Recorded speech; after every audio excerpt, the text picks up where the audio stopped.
YCP నాయకుల అరాచకాలు మితిమీరిపోతున్నాయి. ఇటీవల కర్నూలులో టీడీపీ కార్యకర్తలపై దాడులకు తెగబడిన వైసీపీ శ్రేణులు తాజాగా విజయవాడలో జెండా దిమ్మెలపై ప్రతాపం చూపించారు. టీడీపీ కార్యకర్తల ఆందోళన, వైసీపీ నేత చక్రవర్తిని పోలీసులు అదుపులోకి తీసుకోవడంతో కానూరులో తీవ్ర ఉద్రిక్తత నెలకొంది.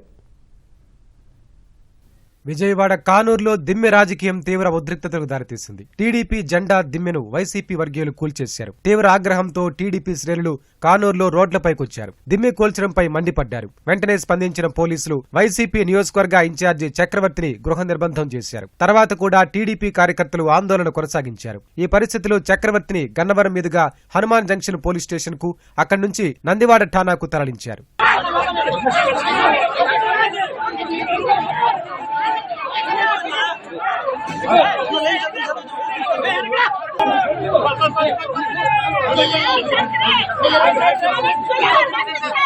వైసీపీ కార్యకర్తలు దిమ్మె కూల్చిన చోటే టీడీపీ శ్రేణులు పునర్నిర్మాణం చేశారు. పెనమలూరు ఎమ్మెల్యే బోడే ప్రసాద్ స్వయంగా సిమెంటు, ఇసుక కలిపారు. వైసీపీ నాయకులు రెచ్చగొట్టే చర్యలు మానుకోవాలని సూచించారు. టీడీపీ కార్యకర్తల క్రమశిక్షణను చేతగానితనంగా తీసుకోవద్దని హెచ్చరించారు. వైసీపీ పార్టీలో ఎంతో మంది సైకోలను చూశాం గానీ పెనమలూరు నియోజకవర్గంలో అందరికన్నా ఎక్కువగా పెద్ద సైకో ఇక్కడ తయారయ్యాడు.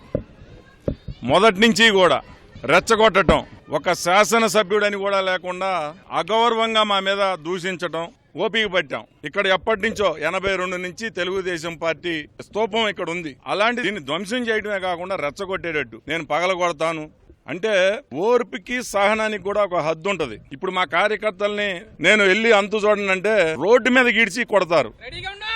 కానీ నేను ఎక్కడా కూడా ఓర్పుతో సహనంతో మనం బ్యాడ్ అవ్వకూడదు. అతను చేసిన తప్పు మీడియా ద్వారా ప్రపంచానికి తెలియచేయాలనే ఉద్దేశంతో ఇక్కడికి వచ్చి తొలగించిన చోటే స్తూపం నిర్మాణం చేస్తున్నాం. ఇలాంటి చర్యలు గనక మళ్లీ చేస్తే గుడ్డలు ఊడదీసి రోడ్డు మీద నిలబెడతారు. అది తొడలోనే ఉంది.